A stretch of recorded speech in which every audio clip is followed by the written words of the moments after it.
Pada waktu itu, Kaisar Agustus mengeluarkan perintah supaya diadakan sensus di seluruh dunia. Itulah sensus yang pertama kali diadakan ketika Quirinius menjadi penguasa di Syria. Karena itu semua orang yang akan disensus kembali ke kotanya masing-masing. Maka Yusuf pun berangkat dari kota Nazaret di Galilea ke Baitlahim, kota Daud, di wilayah Yudea, sebab ia dari keluarga dan keturunan Nabi Daud. Ia pergi mendaftarkan diri bersama-sama dengan Maryam tunangannya yang pada waktu itu sedang mengandung. Ketika mereka di sana, sampailah waktunya bagi Maryam untuk melahirkan. Ia melahirkan seorang anak laki-laki, anaknya yang sulung. Maryam membungkusnya dengan kain bedung, lalu membaringkannya di dalam palungan, karena tidak ada tempat bagi mereka untuk menginap. Di daerah itu, ada beberapa orang gembala yang sedang menjaga kawanan ternak mereka di padang pada waktu malam.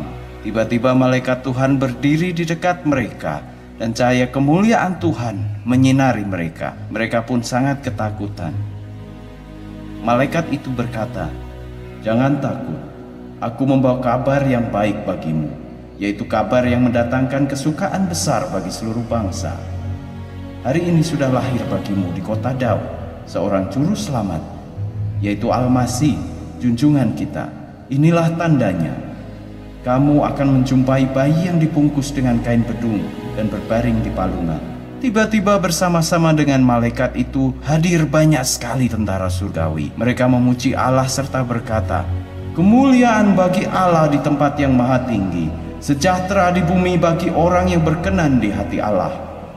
Kemudian para malaikat itu meninggalkan gembala-gembala itu dan kembali ke surga. Lalu gembala-gembala itu berkata satu sama lain, "Mari kita ke Baitlahim, melihat semua yang sudah terjadi, seperti yang telah diberitahukan Tuhan kepada kita." Mereka pun segera pergi, lalu mendapati Maryam, Yusuf, dan bayi itu yang sedang berbaring di palungan. Setelah mereka melihat bayi itu, mereka memberitakan kepada orang-orang apa yang dikatakan oleh malaikat mengenai anak itu. Semua orang yang mendengar apa yang diceritakan oleh para gembala itu merasa heran. Akan tetapi Maryam menyimpan semua perkara itu di dalam hatinya dan merenungkannya.